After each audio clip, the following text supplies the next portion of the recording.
Afternoon, everyone. I've put the floor pans in. Oh, she's looking a bit. Can we move you around a bit? Seat box is in. Everything. It's almost ready for interior to go in. But I just thought I'd run through how I did it. I did start filming when I was putting it in, but it was turning into a tediously long video. So I thought what I'll do is I'll get it all in and then talk through it to anybody that really wants to listen. It's a simple enough task, really. It's just getting everything ready to go in. So there's a sort of order for putting stuff in. I'll move you a bit closer there. Oh. So first thing to go in is always the seat box. This is a hell of a lot easier without the gear stick and the steering wheel in the way. Handbrake's fine, you can leave the handbrake in. But with the gear stick out and the steering wheel off, it's absolute piece of piss to get in. With them on, you're jiggling about and all that lot, and it's a bit more awkward. You get down here. I've got some ice, we'll do that. Yeah, so the seat box goes in, and I've used a seal on there.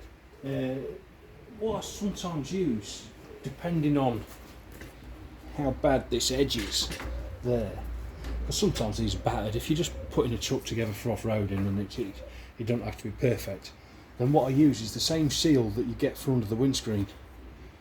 That seal there that goes under the windscreen. I've normally got a couple of them on stock, but what I've used on this one, because this one's really straight, is the 25mm wide. I haven't got any, I've used it all, I'm sure I have. It's the 25mm neoprene foam, rubber foam tape stuff, double-sided tape. And I've used it all, I'm not sure what I've done with it. I've just had a little roll in my hand. Well, you know what, you put stuff down, 3 seconds later it's gone.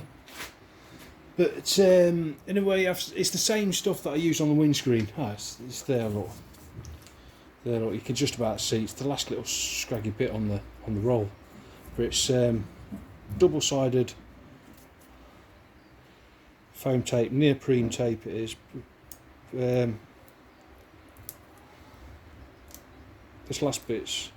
Well, it sticks to the roll. You can't use it, but I'm just trying to say, yeah, it just peel that off there, and it's sticky on both sides. Yeah, you can get it in various widths as well, various thicknesses. I use like 1 to 3mm thick and 5 to, well, it's something you can go up to 50mm, but I usually use 5 to 25mm width. So, and that does most things. It does the windscreen surrounds, the seat boxes. I've used that stuff on just about all of this, all of the floors. So it's around the actual floor pans themselves. That's done with it. The seat box, the back of the seat box under there. The gearbox tunnel is the first 2 parts of the gearbox tunnel. That's the first bit that goes in. That's the second bit, and then that bit, and then the floors. So the order it all goes in is the seat box, then that bit there, then the bit that bolts onto that, then the tunnel, and then the floor pans go in. You've got to go, you can't do it in any other order, to be honest. Floor pan's got to be the last thing that goes in. So yeah, I've used that neoprene tape on there and there. You still see a bit sticking out there. I did it a bit wide. And then what I've used, I can find it, the tunnel itself rarely fits perfect, seals all the way around, so you need something that's considerably thicker than a couple of mil. Let me lift that up again so you're not staring at my fat gut. You need something significantly thicker than a couple of mil. So I use this. This is, you know, I'm not really sure how thick it is. Wait a second.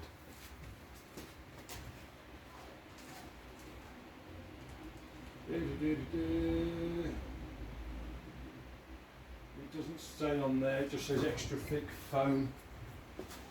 So I'd say that's probably about 10mm thick. Round the actual tunnel itself, because it never seals all the way around. I don't use mastic gun stuff, anything that comes out of a mastic gun, unless I'm building an off-roader. For the simple reason, when it comes to pulling it out again, it just makes an awful mess. If you're using an off-roader, then you probably want it a little bit more watertight.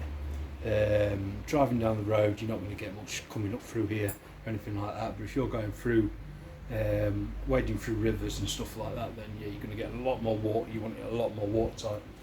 But the series Land Rovers, they're never going to be fully watertight. You're always going to get water in. But yeah, I do that, and that's it, really. To fasten the first bit of the tunnel in, that bit, what I've used is these. I haven't got a part number for these. I did have, but I haven't now for some reason. But you know the little plastic captive blocks. Use them, and that's not fastened on. Oh, that's. I've only got these long ones left. I had some shorter ones, and then the little. There's a measuring device around here as well. Yeah, look. These are, what are they? An inch, 25mm.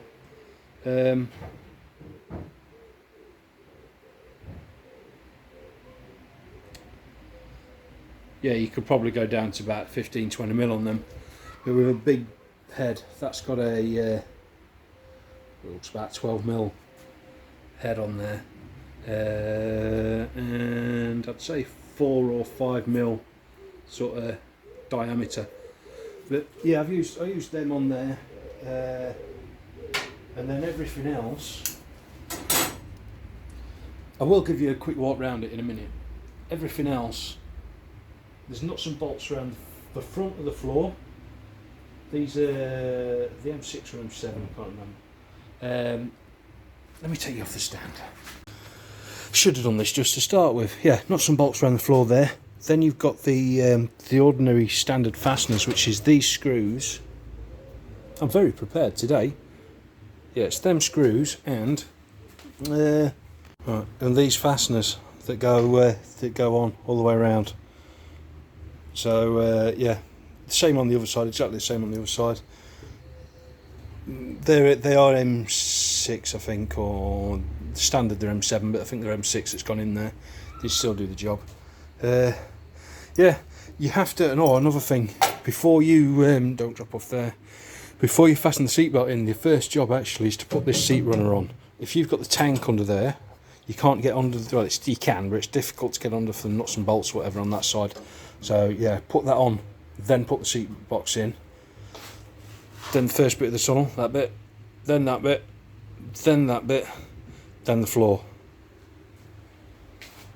Easy as that. Then the doors can go on. The door has dropped a little bit there. I might try and adjust that up, but yeah, I'm reasonable. That was only painted yesterday. That touchy.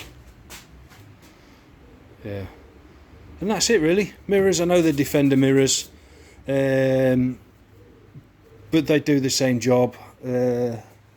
It's a late one anyway. So I don't know if it would have had them mirrors on to start with. But at the time when I put the order in for all the bits, they was the only ones I could get hold of. Nothing else was in stock anywhere. But I don't know if these actually came with them Defender style mirrors. The grill's off just to do the final bit of wiring. The indicator for that side, and that's it. I think that panel just wants nuts and bolts on it. That door's on that side. The bonnet is getting resprayed again. I don't know why, but I can't remember why anyway. That might have been the one that I did on a proper stupid belting red hot day, and it's just a bit too orange peely. Normally I'd flat it right back and polish it out, but it's hard on these because of the rivets.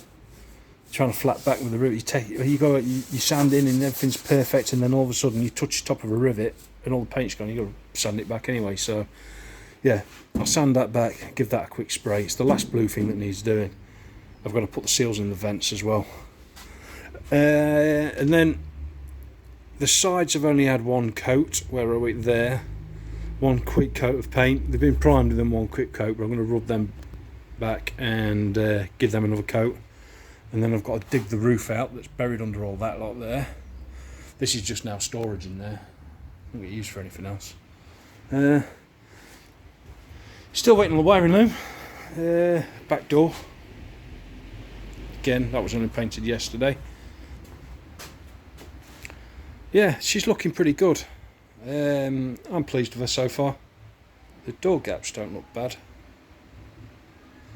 Doesn't look bad at all.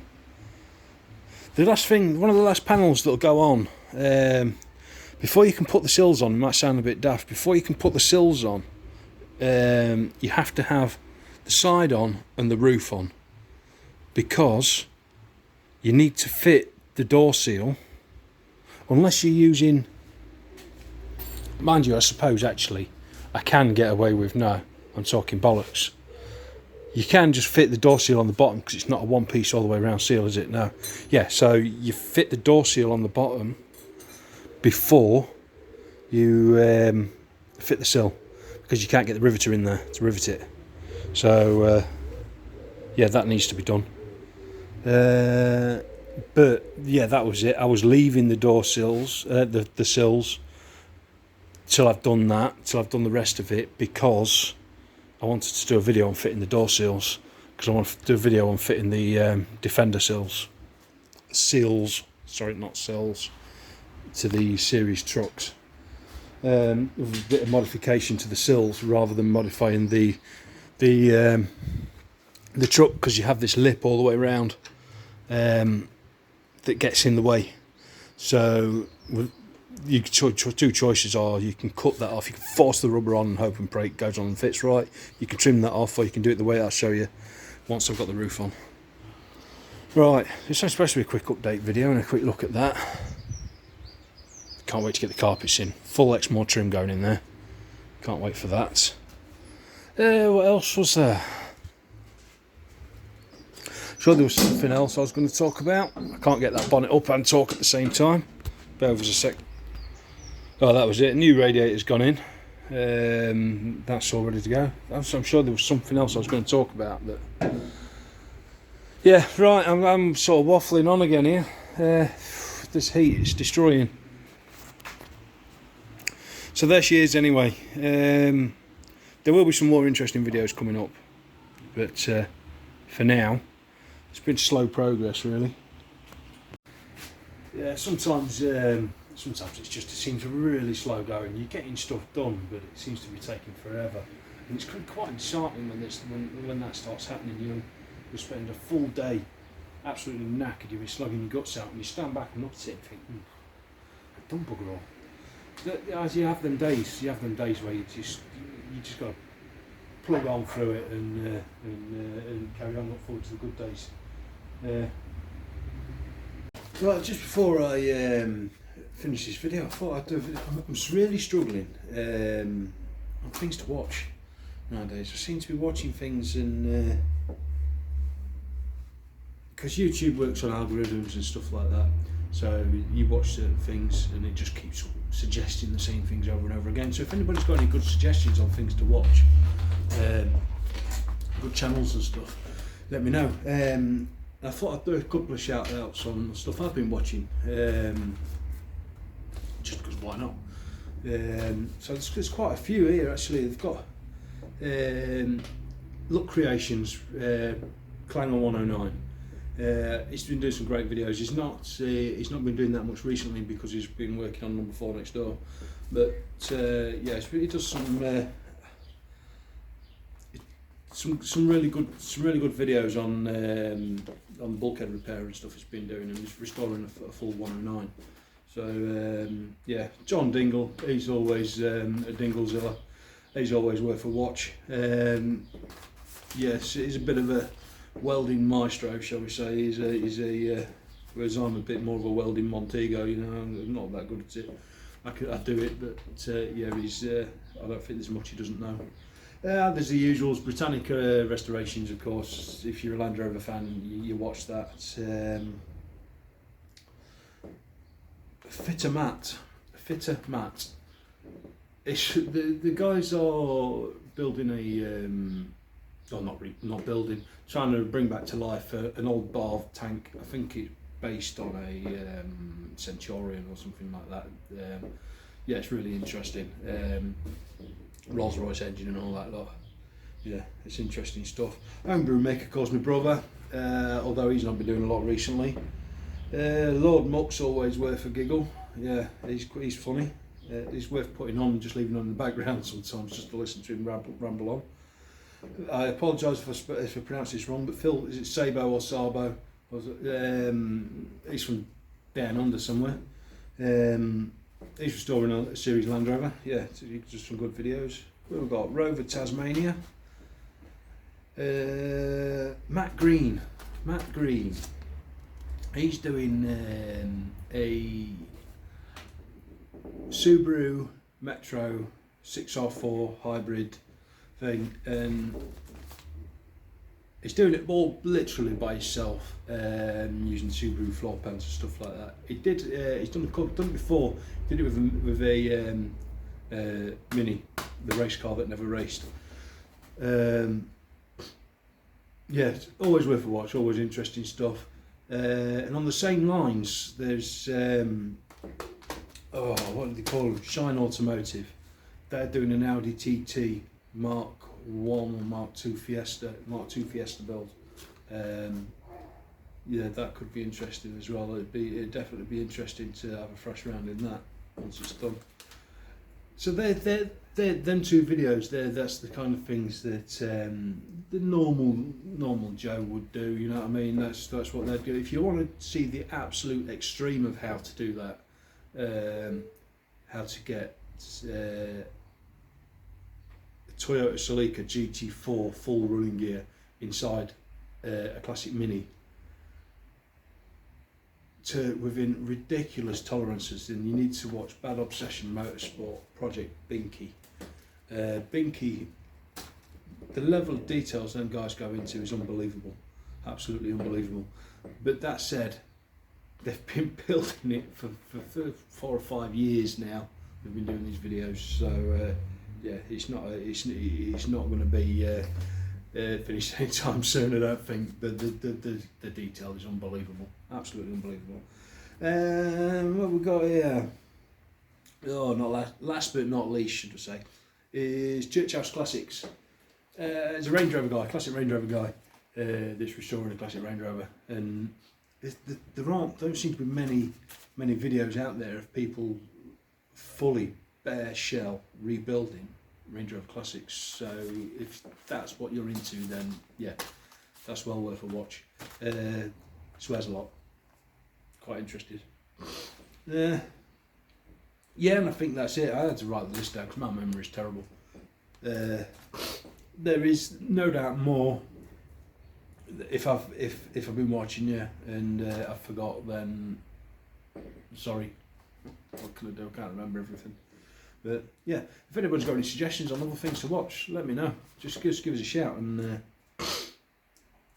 yeah, always after new things. Right, I'm gonna actually end this video now. Thanks for watching, guys, and yeah, I'll see you soon. Bye bye.